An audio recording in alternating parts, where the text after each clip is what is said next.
Oke. Saya sudah merasa ini kayak rumah saya. Jadi ini bukan jadwal, oke? Gitu. Jadi saya kesini cuman karena hubungan. Ya, alasannya itu. Oke. Saya mau bagi sesuatu yang memang perlu diulang-ulang. Tadi kita ngobrol sebentar sama Bapak Gembala bahwa saya pernah duduk satu waktu baca kitab Ulangan, lalu saya bertanya, kok namanya Ulangan ya? Nah, itu kan LAI ya. Kenapa Ulangan ya? Dalam Inggrisnya Deuteronomy. Nah, sampai saya temukan, tentu ini bedah literatur, ternyata Tuhan mulai dengan Israel dengan kalimat ini, dengarlah Israel. Itu awal Tuhan mendidik satu bangsa budak. Kalau saya pilih kata transformasi sosial, dimulai dari satu bangsa budak yang ditransform menjadi satu warga kerajaan Allah. Butuh 40 tahun, itu pun udah berhasil semua. Dengar, karena kebebasan memilih. Tapi saya mau fokus ke sini. Waktu Tuhan bawa keluar mereka ini 2 juta orang lebih keluar sebagai budak. Budaknya 400 tahun lebih. Saudara tahu, kasarnya mereka sudah kehilangan identitas. Karena tiap hari mereka tahu mereka budak. Dari turunan ke turunan. Berapa generasi coba? 400 tahun lebih. Waktu mereka dikeluarkan, Tuhan seperti mau ingatkan kembali bahwa kamu bangsa pilihan. Saya nggak pilih kamu iseng-iseng. Nah, bagaimana Tuhan memulai ini? Dia mulai dengan kata ini, bukan Tuhan hebat banget. Dia nggak bilang gini, taatlah. Enggak. Waktu saya ngerti ini, saya sendiri menangis gini. Saya salah ngajar banyak.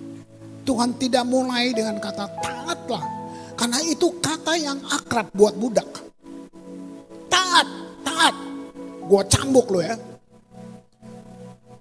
Kamu buat itu di rumah bukan? Dengan anak-anak. Kamu dengar itu juga di tempat kamu kerja. Kamu bikin dengan semuanya. Gereja lebih-lebih lagi. Taat. Giliran duit kita kembali ke hukum Taurat. Taat loh. Terkutuklah kamu. Sadis gak?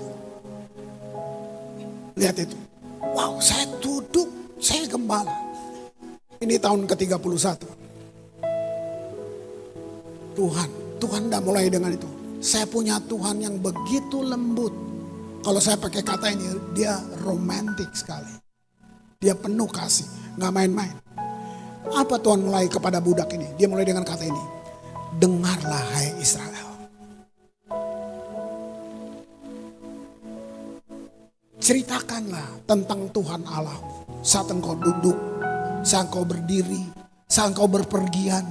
Ceritakan. Ternyata pola pendidikan Israel itu dimulai dengan dengar. Diulang-ulang. Oh, makanya perlu ada yang memang harus diulang. Dari dengar timbul respon. Dari respon timbul responsibility. Tuhan gak ngancam orang. Dia mulai dengan dengarlah. Oh, ini rupanya. Nah, tapi mari saya cuman berbagi. Ya, kita semua ngalamin kok. Kita ada dalam sejarah dari kegagalan pada kegagalan. Tuhannya gak gagal, saudara. Firman selalu benar. Tapi begitu firman masuk di dalam gereja, organisasi. Nah, di situ timbul namanya doktrin. Jadi firman yang sama, doktrinnya nggak sama. Terus kita berkelahi. Padahal Alkitab kita sama. Lihat itu. Nah, apa dari awal waktu Tuhan bangun manusia pun, saudara? Apa coba? Manusia itu kesayangan Dia. Terlalu luas. Nggak cukup kita mau jabarin, saudara. Karena kita sudah ada di dalam satu tatanan yang salah ya. Yang dosa saya maksud. Jadi sehikmat apapun masih cacat sih buat saya. Coba. manusia dibandingkan dengan ciptaan alam ini, kira-kira kita debu. Kira-kira kamu bisa disejajarkan dengan bintang Orion gitu, dengan Mars, dengan semuanya. Tapi tetap dia katakan kamu lebih mulia. Karena kamu dan saya God's image gambarnya. Muluk sekali, muluk sekali. Apa Tuhan kesepian? Dia Tuhan yang sempurna loh. Dia gak butuh hiburan. Jadi kenapa dia bikin manusia? Ya udah, nanti di sorga kita nanya dia, oke? Gitu. Lihat. Billy Graham nulis gini. Nanti di sorga dia cuma mau tanya satu hal dengan Tuhan. Sampai di sorga. Ya dia udah meninggal, pasti dia udah nanya. Apa yang dia tanya? Dia bilang gini, saya cuma mau tanya Tuhan, why me Lord? Kenapa gua? Itu. Dari sekian perjalanan hidupnya, pengalamannya, bayangin. Presiden-presiden semua dia yang doakan dan segala macam. Dia cuma mau naik dan nanti dia cuma tanya satu, why me? Itu orang yang matang banget. Saudara lihat, artinya gini, kamu sadar, mari kita berharga. Makanya ditebus, karena barang itu berharga harus ditebus. Kalau nggak berharga ya udah buang aja. Coba, manusia baru 2, jatuh, hapus aja, bikin baru. Selesai kan? Tapi kalau itu Tuhan buat, berarti yang namanya Tuhan dia pernah gagal. Kan belum ada orang lain, baru ada 2. Kenapa gak dihapus aja, bikin manusia baru? Kan itu pikiran kita. Itu yang saya bilang, cacat logika. Kalau itu Tuhan buat, berarti yang namanya Tuhan dia pernah gagal. Gak bisa gitu saudara. Nah dari awal waktu Tuhan buat, dia sudah taruh satu identitas kita. God's image. Itu identitas kita. Segambar. Makanya kita makhluk gambar. Segambar dengan Allah. Serupa dengan dia. Nah karena kejatuhan itu rusak. Kita perlu kembali, penebusan perlu kita dapat supaya kita kembali pada identitas yang sehat. Nah semua bisa bicara tentang kebenaran-kebenaran teologis. Nah ini tafsiran saya. Tafsiran macam-macam. Saudara boleh percaya boleh enggak. Namanya juga tafsiran. Nah saya lentur dengan tafsiran apa aja. Tapi saya punya dasar pijak di mana saya enggak akan goyang dengan apapun. Saya harus punya dasar pijak. Buat saya kata teologis. Teo itu Allah, teo itu Tuhan. Logi itu akal. Jadi Tuhan mau kamu paham dengan akal. Tuhan mau kamu masuk dia dalam kotak. Makanya kita berantem kalau udah soal teologis. Di dalam itu lahir yang namanya banyak banget doktrin. Nah jadi saya kembali lagi. Waktu kamu hidup dalam identitas yang sehat. Nah saya berharap bahwa kita semua. Sebenarnya enggak, itu lemah kalau saya pakai kata itu. Saya harus percaya, karena saudara percaya Yesus enggak biasa-biasa. Tapi percaya saudara akan bawa saudara menemukan satu kehidupan sehat. Sehingga arah iman kita, gini, mutlak dan berkuasa. Udah gini aja. Ya nggak apa-apa, kita menderita di bumi. Biar miskin asal selamat. Goblok. Miskin itu kutuk. Nggak apa-apa, kalau kamu nggak suka saya habis ini pulang. Ya, gitu. Tadi saya bilang iman itu asal usulnya dari Tuhan. Ya, saudara dan saya sambut dengan percaya. Jadi Tuhan mengasihi kita. Tuhan kasih iman untuk kita meraih anugerah. Itu diraih dengan iman. Iman itu kamu masuk dalam satu dimensi tak terbatas. Itu. awal pertobatan saya. Saudara, uji lagi dirimu, tanya dirimu. Waktu kita mulai bertobat, kita bertumbuh, kita dengar firman yang janjinya hebat banget. Kamu pasti masuk surga. Wah, kamu dengar Injil yang luar dan benar sukacita luar biasa. Saya seperti kalau saya mundur itu terjadi tahun 82. Firman menjanjikan satu jaminan Injil bahwa saya akan masuk surga. Sukacita, nangis. Saudara tahu nggak? Saya bakar, saya punya piala-piala, saya bakar. Hebat nggak? Mau kudus. Tengah malam gue keluarin semua. Musik-musik rock, saya punya CD-CD ratusan, saya taruh sama piala-piala, saya bakar. Sedap nggak tuh si Kris pengen kudus?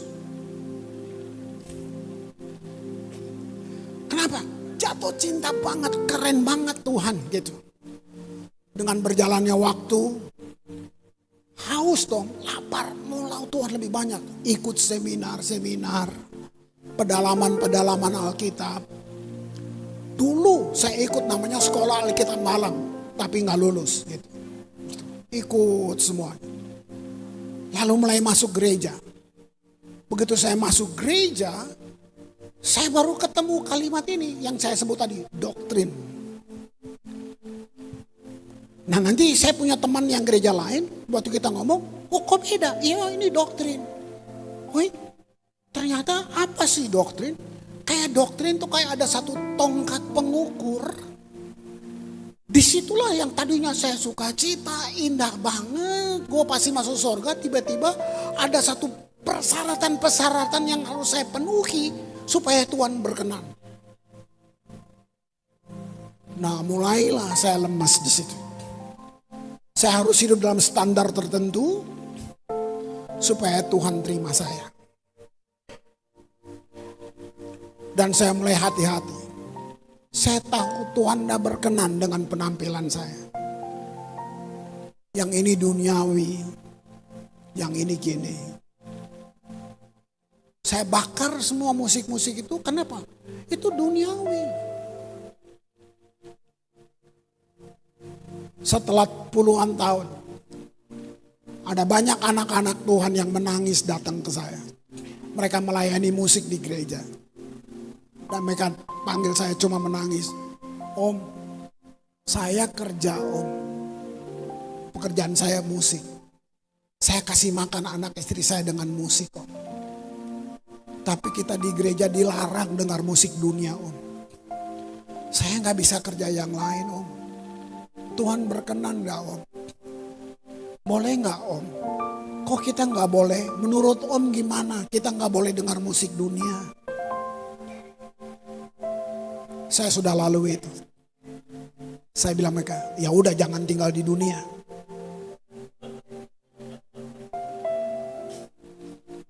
Jadi Tuhan sempit, yang hebat tuh dunia.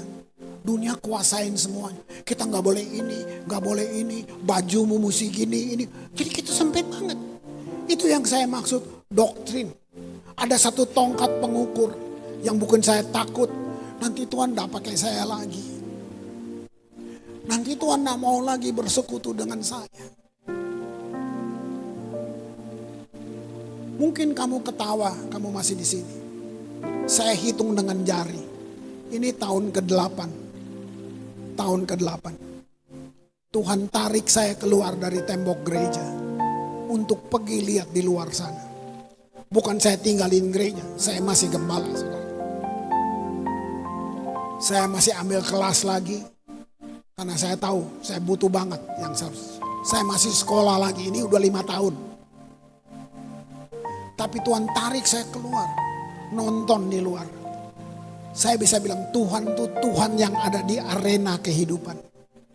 Dia ada dengan orang-orang yang lu bilang anjing babi. Terkutuklah dia, Tuhan ada di situ. Dia gak cari gereja yang hebat, teologi yang hebat. Kalau kamu mau tahu dia, kalau kamu benar mau ikut dia akan ajak kamu untuk lihat siapa orang paling berdosa di kota ini. Saya cuma bisa nangis. Tuhan, segini ya Tuhan. Yes, dia ingin semua orang selamat. Dia gak kayak kamu dan saya.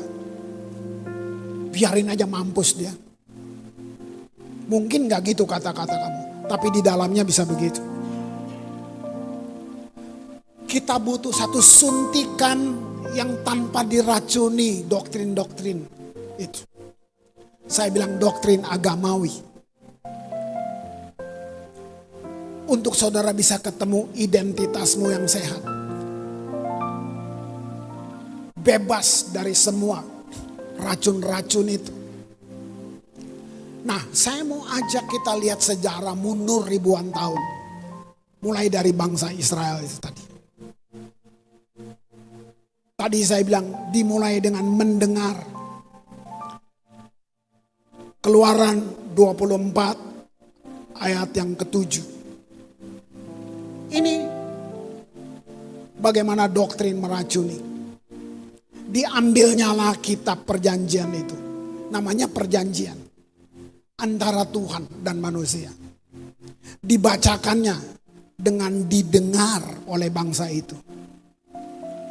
Lihat responnya, dan mereka berkata, segala firman Tuhan akan kami lakukan dan akan kami dengarkan. Ini respon Israel. Kalau saya terjemahan sekarang, seperti saudara dengar, amin. Keluar benar amin, pulang dari sini. Kamu lihat cepat banget responnya, amin, amin, amin, amin. Perhatikan, lihat. Ini dari awal, jadi bukan kamu aja, dimulai dari Israel. Gitu. Tahu enggak? 10 perintah aja mereka gak sanggup. Apa prestasi manusia? Bukan bikin pesawat. Prestasi manusia adalah dikasih 10 perintah, 10-10-nya dilanggar. Bisa Israel bikin? Nah, tahu nggak di ayat ini berapa? Ada 600 lebih perintah. 10 aja nggak bisa, 600 lebih, 300 lebih yang isinya gini, jangan, jangan, jangan, jangan. Yang 200 lebih harus. Gila gak? Bisa? Wow, gila. Ini satu bukti. Gitu. Saya bikin kesimpulan ini. Dari semua perjalanan bangsa ini, Israel adalah satu sejarah. Kegagalan demi kegagalan. Dan kekecewaan demi kekecewaan. Di mana gagalnya? Gagal berusaha menggenapi hukum-hukum ini. Sadar gak kita sedang ulang hal yang sama? Kita sedang pikir kita bisa. Kamu hidup dalam tipuan sehari-hari dengan logika kamu. Kalau kamu bisa, kamu akan tepuk dada. Lu belum bisa kayak gua lo. Only by grace. Grace itu kemampuan ilahi. Jadi kamu butuh satu kemampuan ilahi. Kamu harus hidup dalam kemampuan ilahi yang membuat kamu mencapai apa yang dia minta. Bukan kamu. Itu Israel. Kalau kamu suka riset, bacalah. Masa bisa dibohongin sih? Setelah zaman Maleaki, masih banyak orang-orang Yahudi yang paling saleh bergumul untuk tetap setia. Frustrasi. Itu masih di zamannya Maleaki. Sampai muncul Saulus dari Tarsus. Itu Farisi, murid terbaik Gamaliel. Itu benar-benar Yahudi asli. Bayangin. Apa? Dia berkomitmen untuk melakukan, berusaha dengan kemampuannya untuk bisa melakukan semua perintah Allah itu. Ini rasul yang tidak ketemu Yesus secara fisik. Yesusnya sudah bangkit. Dia ketemu secara roh. Itu merubah, totally change, merubah seluruh hidup, tatanan-tatanannya berubah. Nah, ini yang dia tulis. Roma 7 ayat 15. Lihat. Resapi. Sebab apa yang aku perbuat, aku tidak tahu. Loh, udah pinter loh, gak main-main. Aku tidak tahu. Artinya gini, kenapa ya? Kira-kira gitu. Saya terusin, karena bukan apa yang aku kehendaki yang aku perbuat, tetapi yang aku benci, itulah yang aku perbuat. Saudara mau lebih hebat dari Paulus? Itu. Lalu gimana? Gimana dong?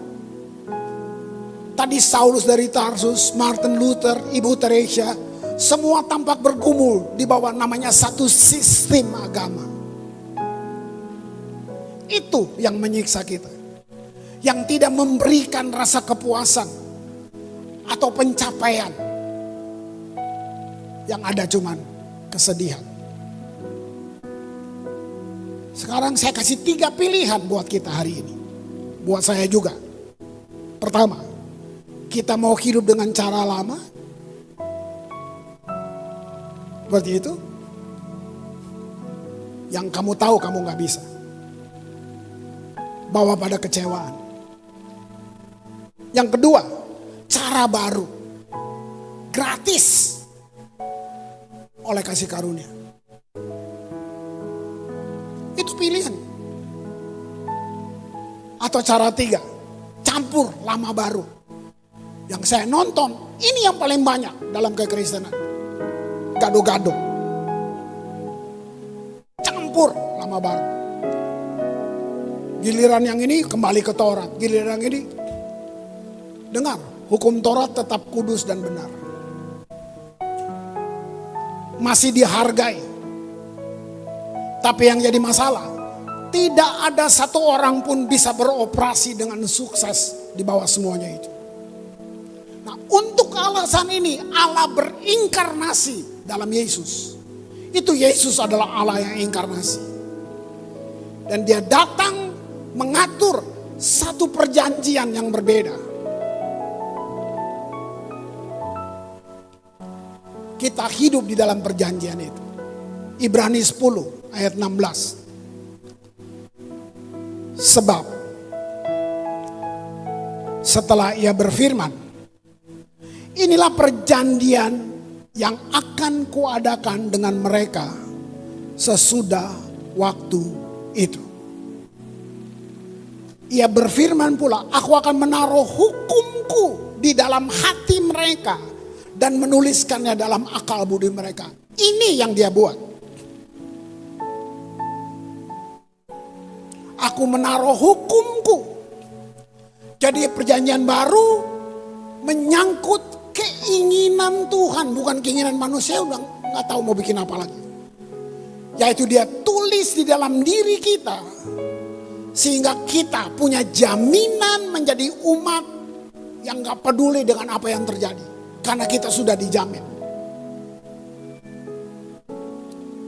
Sampai di sini saya menikmati, saya kagum Daud, Elia, semua nabi, saya kagum. Tapi saya nggak mau saya membanding-bandingkan hubungan saya dengan Tuhan seperti Daud. Stres gua. Nanti kembali lagi itu di tongkat pengukur.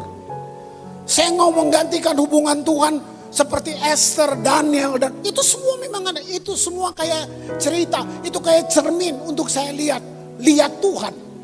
Maksudnya di situ dengan cerita-cerita itu. Tokoh perjanjian lama manapun saya nggak mau dibanding. Saya mau Tuhan punya hubungan dengan saya sangat pribadi seperti ini.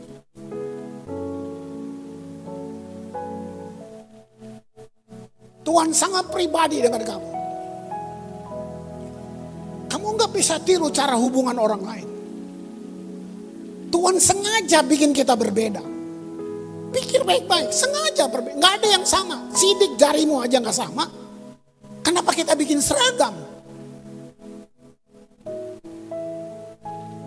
Mau coba, kita pakai topeng kalau kita begitu. Kita pakai topeng, merasa kita bisa, orang lain tidak bisa. Kamu coba bikin seragam. Dari suku, budaya kita sudah beda. Dari kandungan kita sudah berbeda. Terus mesti seragam gitu, pakai cara ini. Kalau nggak lu mati, nggak berkenan. Itu kan, itu yang saya bilang. Kita campur tadi pilihan ketiga itu, kita campur. Lihat apa yang Tuhan Yesus buat. Ibrani 11 ayat 39. Dan mereka semua, siapa mereka semua? Seluruh tokoh yang di perjanjian lama. Sebut semua yang orang paling sakti, sebut. Mulai dari Adam, sebut. Mereka semua tidak memperoleh apa yang dijanjikan. Mereka terima perjanjiannya, tapi mereka tidak memperoleh. Koma, lihat. Sekalipun iman mereka telah memberikan kepada mereka satu kesaksian. Sudah, nggak ada. Hebat gak? Hebat. Lihat ayat 40. Sebab Allah telah menyediakan satu yang lebih baik bagi kita. Tulis namamu. Ini nggak masuk akal. Kalau masuk akal, lu jalan aja sendiri pakai akal lu. Lihat. Tanpa kita, mereka yang tadi itu seluruh tokoh itu tidak dapat sampai pada kesempurnaan. Tanpa kamu dan saya, tanpa kita yang sekarang hidup di dalam Yesus, mereka semua, mereka tunggu kita untuk dapat kesempurnaan. Wow, terserah lo sekarang. Terserah lo. Wow. Waduh. Lihat gak? Kolose 2 ayat 9. Sebab dalam dialah berdiam secara jasmania seluruh kepenuhan kealahan. Oke, itu ayat 10. Dan kamu, jadi tadi ayat 9 itu tentang di jalan. Ini Yesus. Allah yang inkarnasi, seluruh kepenuhan di situ. Ayat 10. Kamu telah dipenuhi di dalam Dia. Lihat kata telah, bukan nanti satu waktu. Telah dipenuhi dalam Dia. Dialah kepala dari semua pemerintah dan penguasa. Selama kita goyang karena kita belum alamin ini. Kita diganggu dengan segala macam doktrin yang lain. Wow.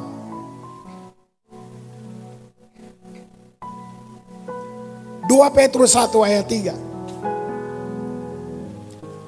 Sebelum saya bacakan, saya pernah salah mengajar.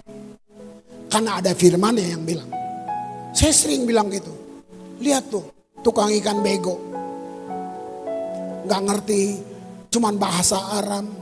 Gak ngerti Ibrani, gak ngerti yang lain. Jadi kasarnya murid Yesus tuh bego semuanya. Kan gitu, karena ditulis, saya baca. Kisah Rasul ini, ketika orang banyak melihat Petrus dan Yohanes manusia biasa yang tidak terpelajar. Uneducated. Heranlah mereka. Jadi gue menafsirkan, lihat tuh. Bego-bego semua ikut Yesus. Saudara, gila puluhan tahun loh, bukan sebentar. Dalam 5 tahun ini, waktu saya duduk kembali, mendefinisi ulang, belajar lagi. Cuma nangis, saya nangis di kelas itu gini ngomong sendiri, Tuhan, gua salah ngajar Tuhan. Kamu dengar ya, memang mereka tukang ikan. Tapi dengar, bangsa Israel belajar firman dari Musa. Itu sakti. Israel belajar firman dari Musa. Nah ini juga Israel, murid-murid Yahudi banget. Mereka ngerti semua hukum, semuanya, undang-undang, semuanya mereka ngerti. Budaya, mereka hidup di dalamnya, mereka ngerti. Tapi dengar, apa bedanya 12 murid 120 ini dan 120 ini dengan Israel yang semuanya? Mereka belajar firman dari Tuhan, dari Musa. Murid-murid belajar firman dari firman yang jadi manusia. Siapa lebih pintar? 3,5 tahun itu persyaratan akademis. Nggak bego saudara, gua yang salah. Kamu pikir Yesus pengkhotbah liar? Kenapa dia baru muncul umur 33 tahun? Karena dia harus memenuhi seluruh persyaratan Yahudi. Dia disunat hari ke-8, dia masuk madras, dia masuk semuanya. Dia harus, makanya dia bisa ngomong di bait Allah. Makanya dia dipanggil rabi, Dia memenuhi dulu seluruh persyaratan Yahudi. Baru dia muncul dan dia mengajar. Persoalannya mereka menolak juru selamat yang modelnya Yesus. Mereka nggak suka Mesias penuh kasih. Yang mengaco dong, bantai itu bangsa biar kita merdeka. Gitu kira-kira, saya pakai bahasa. Bagaimana? Mereka nggak bisa terima. Cuman itu poinnya. Tadi di perjalanan saya ngobrol sama Gem-Gem. Mungkin 15 kali saya udah pergi Israel, pimpin tour. Sekarang nggak mau lagi. Cuman ada 2 yang berkesan. Paling kuat berkesannya buat saya. Satu kali di tempat Yesus diadili oleh Pilatus. Di mana semua bilang salibkan dia. Nggak ada salahnya dengan orang ini. Dia ambil preman paling jahat dibandingkan Barnabas. Nih, mana yang lu pilih? Dia yang dibebasin atau Yesus? Yesus salibkan, bebasin dia. Padahal istri-istrinya diperkosa sama dia. Gila nggak? Mereka tetap pilih bebaskan dia. Salibkan dia. Kamu tahu nggak? Baca firman. Saya dulu di Israel di posisi itu. Saya waktu lihat kira-kira kalau saya ada di zaman ini, saya ikut teriak juga kali. Salibkan dia. Kalau kamu baca firman, firmannya bilang begini. Hari ini juga, hai Israel atau Yerusalem, Yerusalem. Kamu tidak tahu, sejak hari ini kerajaan ini diambil daripadamu dan diserahkan kepada bangsa-bangsa lain. Mereka percaya Mesias, tapi mereka nggak mau yang tipenya begini. Apa coba? Doktrin, belenggu, selaput hukum Taurat menutup mereka. Wow. Nah, Petrusnya tulis gini, karena kuasa ilahinya telah sekali lagi menganugerahkan kepada kita. Sudah, bukan nanti, sudah. Poinnya kamu belum ambil. Kepada kita, tulis namamu. Apa? Segala sesuatu yang berguna untuk hidup yang saleh. Apa? Jadi poinnya kamu yang gak ambil. Oleh pengenalan kita akan dia. Itu jadi karena pengenalan kamu akan dia. Sekali lagi, yang telah, semuanya telah memanggil kita oleh kuasanya yang mulia dan ajaib.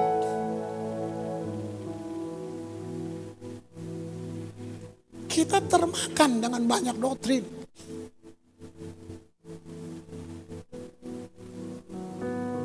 Ayat 9, 2 Petrus 3. Tuhan tidak lalai mencapai janjinya. Dia tahu, karena kita yang goyang kok. Mungkinkah, benarkah Tuhan ada? Sekalipun ada orang yang menganggapnya sebagai kelalaian, tetapi ia sabar terhadap kamu, karena ia menghendaki supaya jangan ada yang binasa, melainkan supaya semua orang berbalik dan bertobat.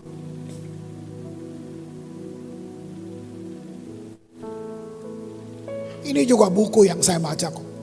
Ada orang katanya mati sampai di sorga, malaikat bawa dia jalan-jalan. Terus dia sampai di satu lokasi di mana dia lihat, kok ada begitu banyak nama ya? Ada nggak sih nama saya di situ? Ini kan buku yang saya baca, saya nggak ke sorga. Nah, nanti kita sama-sama nanya ya kalau kita ke sana, gitu. Terus malaikat bilang ada namamu. Boleh nggak saya lihat? Kata, nggak usah dilihat lagi kan lu udah di sini. Tapi saya pengen tahu. Ya udah, pas dia lihat sampai di nama dia lihat ada begitu banyak barang yang indah, yang hebat, yang dia nggak percaya punya dia. Dia bilang, loh, ini punya saya. Kok saya nggak pernah dapat ya? Malaikat jawab gini, karena kamu nggak pernah ambil. Dia udah kasih, dia udah sedia, kamu nggak ambil, dikembaliin lagi ke tempatnya. Ada banyak yang Tuhan siapin buat kamu, kamu nggak ambil, ya dia kembaliin lagi. Dia gak kasih ke orang lain. Lu gak suka, gue kasih ke dia. Nah, itu pendeta yang gitu-gitu. Tuhan gak pernah gitu.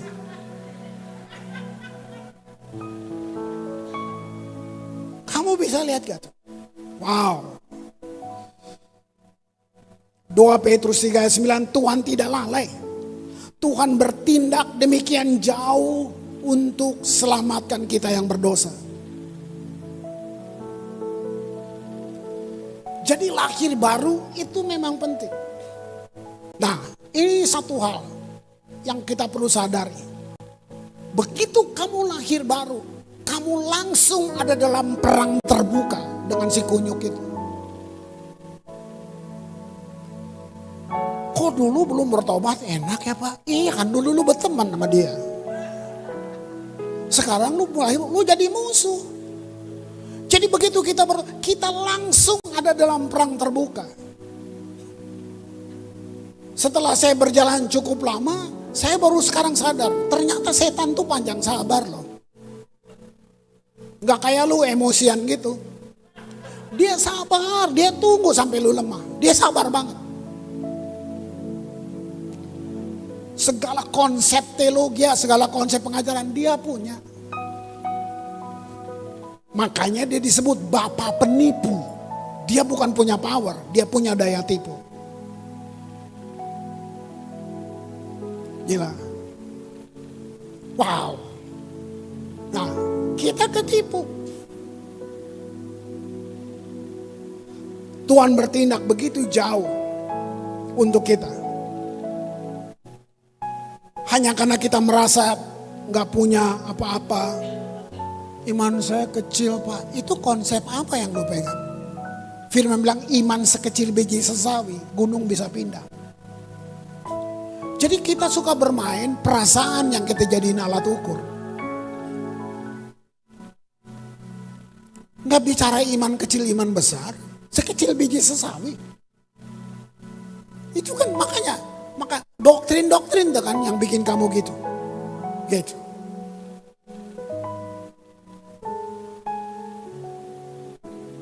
Tuhan di mana Pak sekarang? Tuhan ada di tempat di mana kamu tinggalkan dia. Dia nggak jauh.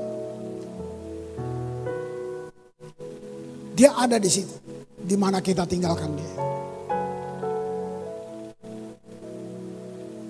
Ini tulisan Daud. Buat saya ini orang perjanjian lama yang hidup dengan pewahyuan perjanjian baru. Mazmur 103 ayat 1. Dia ngomong buat dirinya, pujilah Tuhan, hai jiwaku. Oh, keren banget. Pujilah Tuhan, hai jiwaku.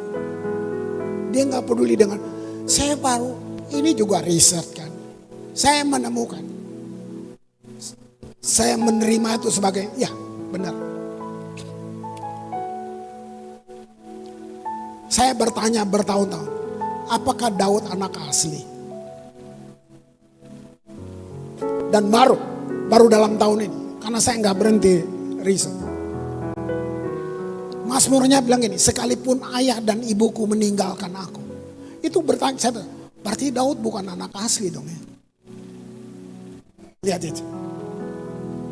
Kamu bisa lihat gak? Ada nabi datang ke satu keluarga, itu yang tidak pernah terjadi di Yerusalem. Belum pernah Tuhan utus nabi datang ke rumahnya Daud. Kok anaknya semua dikumpul, Daud kagak? Ada apa coba? Kita tahu Daud karena ada Alkitab. Dulu nggak ada yang kenal Daud. Wow, sampai Samuel tanya, cuman segini anak lu. Baru bapaknya ingat, oh sorry, gua lupa. Gila nggak? Di mana dia? Lagi kerja. Oh di mana BCA, bang? Apa? Enggak. Dia malu-malu ngomongnya, anak band, just a musician, sedap, keren dikit dong. Gitu. Oh lagi konser di mana? Di hutan. Lucu kan? Yang nonton pohon, kambing domba. Nah, kenapa Daud bisa bilang? Karena lihat. Ini saya persingkat ya, semua kisah Daud saya persingkat aja. Gila, orang ini gagal sesering dia berdiri. Kenapa Tuhan datang dengan orang-orang yang kayak gini ya? Tapi kerinduan dia kepada Tuhan, itu mengalahkan apapun.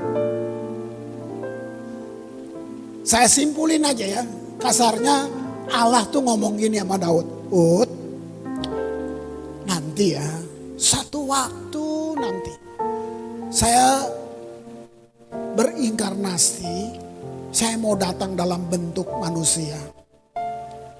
Tapi saya pakai nama kamu ya Ut. Kristus anak Daud. Wih.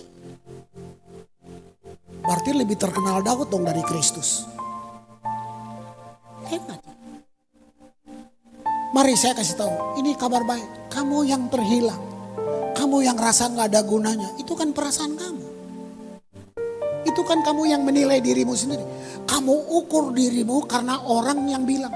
Makanya istilah status sosial. Jadi kamu berharga karena orang bilang apa. Lu pakai baju jam merek ini, lu rasa jadi lebih berharga jam lu daripada diri lu. Tas lu lebih berharga daripada kamu. Karena itu status sosial. Harusnya kamu berharga karena siapa kamu di dalam Tuhan. Itu identitas. Bayangin Tuhan datang pakai nama Daud. Allah duduk di atas takhta Daud. Emang sorga gak punya takhta pakai Daud punya? Nah coba pikirin. Ada apa? Ada apa sama si Daud ini? Wow. Lihat. Tuhan. Lihat ini. Pujilah Tuhan jiwaku. Pujilah namanya yang kudus. Hai segenap hati. Dia ke dirinya aja. Apa segenap? Utuh. Menyeluruh. Bukan sebagian. Tim worship. Mungkin kamu punya. Worship itu bagian dari hidup gua. Salah. Worship itu the whole life. Bukan sebagian. Makanya masih biasa-biasa aja.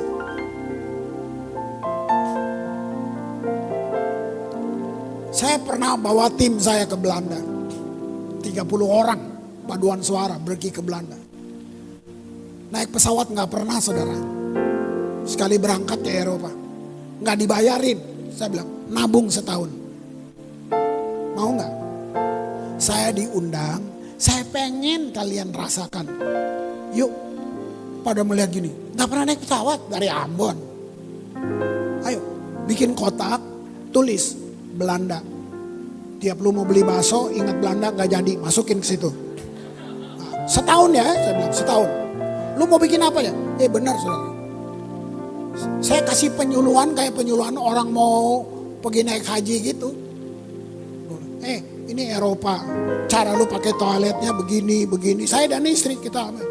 Terus itu musim dingin, jadi lu mesti pakai long john. Apa tuh om? Oh lupa gua. Tunggu. Minggu depan kumpul lagi. Gue beli dulu ke Jakarta. Beli. Bagi satu-satu. Ini long john. Mereka lihat.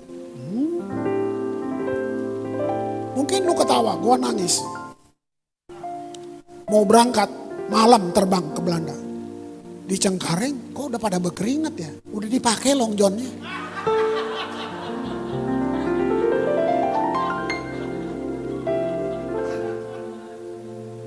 Aku cuma gila ya. Saking pinginnya mereka.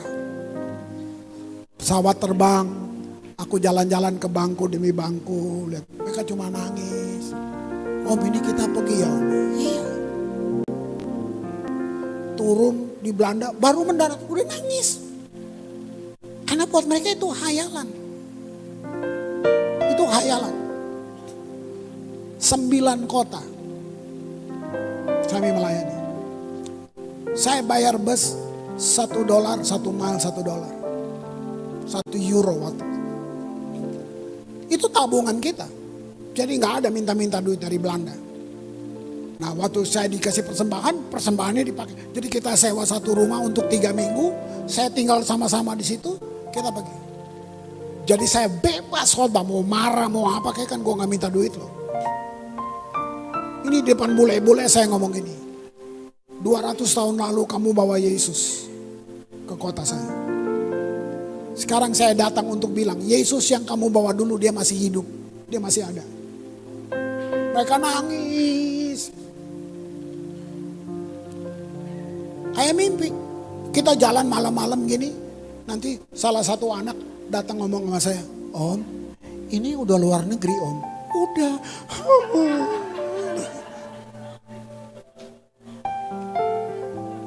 Mustahil buat mereka. Ada yang bilang, kalau nggak ada gereja ini kita nggak tahu kalau ada Belanda loh. Lihat itu, gitu. High worship bukan menyanyi. Menyanyi itu kamu ngomong sama Tuhan. High worship itu learn, belajar. Kalau learn, kamu duduk diam, dengar Tuhan bilang apa. Dari situ, worship kamu full understanding. Itu bedanya di situ. Kegagalan, proses itu mengasah keterampilan hidup kita untuk kita kenal Dia lebih dalam. Ini indahnya saudara. Tuhan setia dengan Elia, Daud, bahkan dalam kelemahan mereka. Tuhan pelihara mereka secara adikodrati, secara penuh dengan urapan dan kuasanya. Tuhan bicara buat mereka dalam kelemahannya. Tuhan memperbaharui mereka. Itu yang Alkitab tulis. Bukan cuma itu, Dia jaga mereka. Makanya Daud perintah jiwa, puji Tuhan hai jiwaku. Dia ngomong sama jiwanya. Tuhan yang sama buat itu juga dengan kamu dan saya. Dalam kejatuhan kamu, dalam segala kelemahan kamu, Tuhan yang sama. Dia nggak menyerah, kita yang menyerah. Sampai napas terakhir kamu, Dia nggak menyerah. Kita yang menyerah, kita yang ditipu. Tuhan udah capek urus lu. Itu pendeta yang capek, Tuhan enggak. Kamu hidup berdasarkan apa yang orang bilang. Kita bangun hubungan tapi bukan Dia yang tentukan kita. Kita harus punya komunitas. Tapi yang menentukan kita adalah iman kamu, hubungan kamu, connected with God, terhubung kamu dengan Dia. Itu luar biasa. Gak ada yang bergerak lebih cepat dari kecepatan cahaya. Ini sains. Tapi ada satu yang bergerak cepat. Namanya gosip, berita buruk. Dan dunia diracuni dengan ini tanpa diundang. Kamu duduk di rumah, datang berita buruk buat kamu. Ayat terakhir, 2 Korintus 5:19. Sebab Allah mendamaikan dunia dengan dirinya.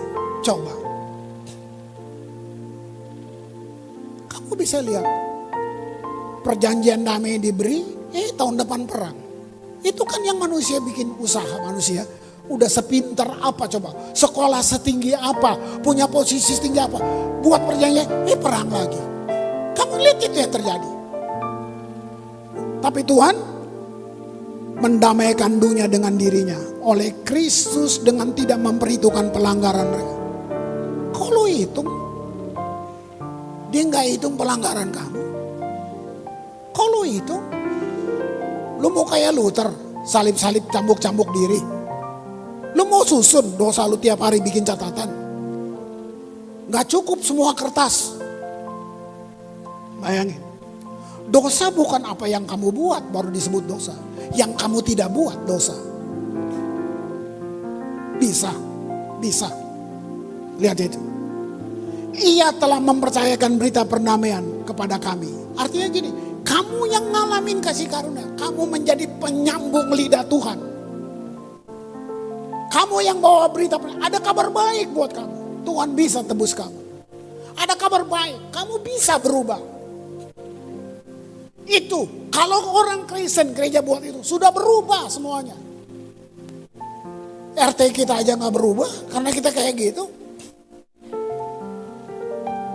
Mari tim worship, mari naik.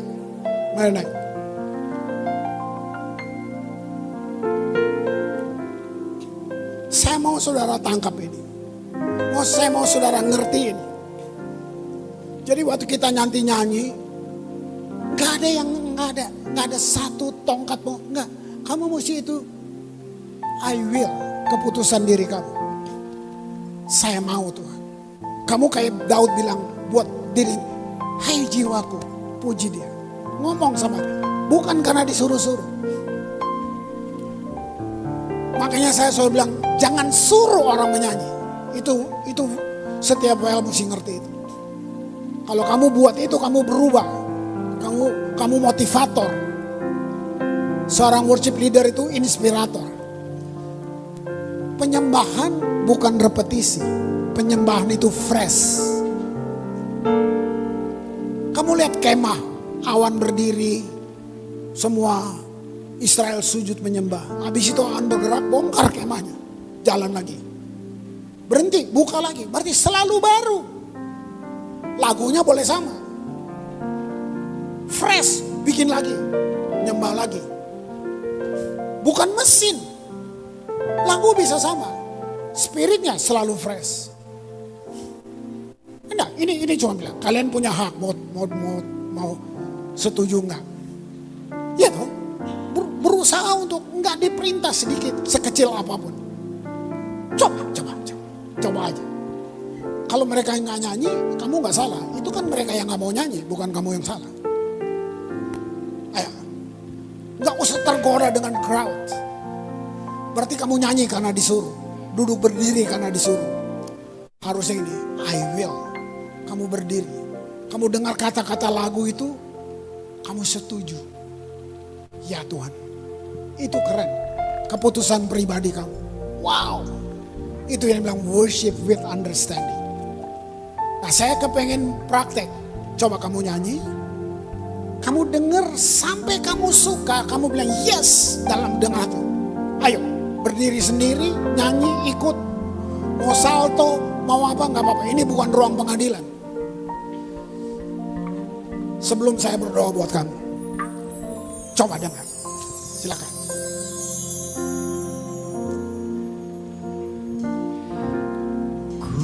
Datang Tuhan dalam hadirat-Mu, berhiaskan kekudusan. Seluruh surga sujud menyembah-Mu. Ku tersungkur berseru, oh ku datang Tuhan dalam hadirat-Mu, berhiaskan kekudusan. Seluruh surga sujud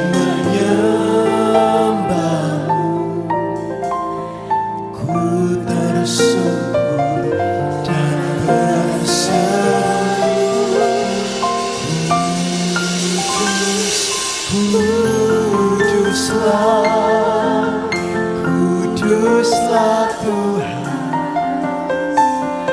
Allah semesta alam.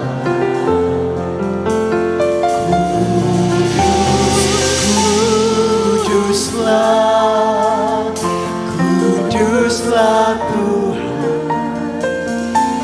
surga bumi menyembah.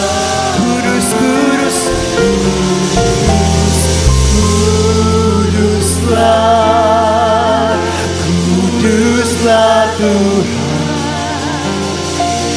Allah semesta alam.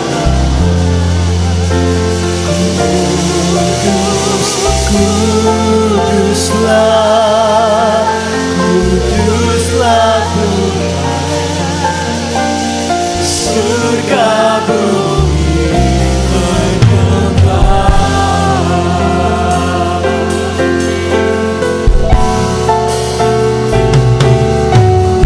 Datang Tuhan dalam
bukan hanya surga yang menyembah, surga dan bumi. Artinya bumi yang kita ada, seakan surga berkunjung ke bumi. Karena kita begitu berharga, sehingga surga dan bumi menyembahnya. Saudara cuma perlu buka hati, resapi apa yang saya doakan ini. Bapa, dalam nama Yesus, aku datang kepadamu di tengah-tengah krisisku, di tengah kebutuhanku. Aku ingin jujur di hadapan-Mu Tuhan. Aku tidak menghasilkan sesuatu pun, tapi aku ingin Engkau tahu Tuhan, bahwa aku percaya Engkau adalah Allahku. Aku percaya firman-Mu adalah kebenaran. Aku percaya sekarang bahwa Engkau sedang bekerja untuk kebaikanku. Terima kasih Tuhan, bahwa Engkau tidak menyangkal aku, karena Engkau tidak menyangkal diri-Mu sendiri. Aku serahkan hidupku kepadamu Tuhan. Aku mau masuk dalam rencana-Mu. Aku mau menjadi pribadi yang menggenapi rencana-Mu di akhir zaman ini. Dalam nama Tuhan Yesus. Amin. Tuhan berkati saudara.